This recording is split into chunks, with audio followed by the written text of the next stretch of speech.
பிரசங்கி 1ஆம் அதிகாரம். தாவீதின் குமாரனும் எருசலேமின் ராஜாவுமாகிய பிரசங்கியின் வாக்கியங்கள்.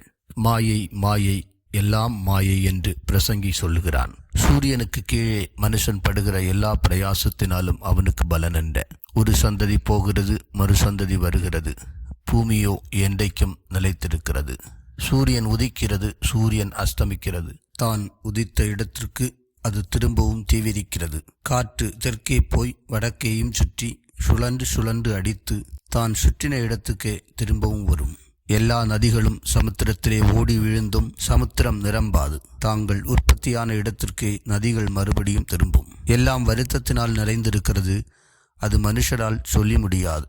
காண்கிறதினால் கண் திருப்தியாகிறதில்லை, கேட்கிறதினால் செவி நிரப்பப்படுகிறதும் இல்லை. முன் இருந்ததே இனிமேலும் இருக்கும், முன் செய்யப்பட்டதே பின்னும் செய்யப்படும். சூரியனுக்கு கீழே நூதனமானது ஒன்றுமில்லை.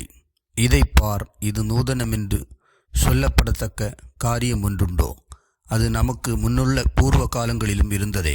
முன் இருந்தவைகளை பற்றி ஞாபகம் இல்லை, அப்படியே பின்வரும் காரியங்களை பற்றியும் இனிமேல் இருப்பவர்களுக்கு ஞாபகம் இராது. பிரசங்கியாகிய நான் எருசலேமில் இஸ்ரவேலருக்கு ராஜாவாயிருந்தேன். வானத்தின் கீழ் நடப்பதையெல்லாம் ஞானமாய் விசாரித்து ஆராய்ச்சி செய்கிறதற்கு என் மனதை பிரயோகம் பண்ணினேன். மனுபுத்திரர் இந்த கடும் தொல்லையில் அடிபடும்படிக்கு தேவன் அதை அவர்களுக்கு நியமித்திருக்கிறார். சூரியனுக்கு கீழே செய்யப்படுகிற காரியங்களை எல்லாம் கவனித்து பார்த்தேன். இதோ எல்லாம் மாயையும் மனதுக்கு சஞ்சலவுமாயிருக்கிறது. கோணலானதை நேராக்கக்கூடாது, குறைவானதை எண்ணி முடியாது.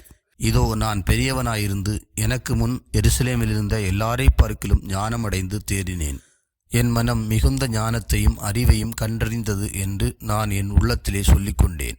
ஞானத்தை அறிகிறதற்கும் பைத்தியத்தையும் மதியனத்தையும் அறிகிறதற்கும் நான் என் மனதை பிரயோகம் பண்ணினேன். இதுவும் மனதுக்கு சஞ்சலமாயிருக்கிறதென்று கண்டேன். அதிக ஞானத்திலே அதிக சலிப்புண்டு, அறிவு பெருத்தவன் நோவு பெருத்தவன்.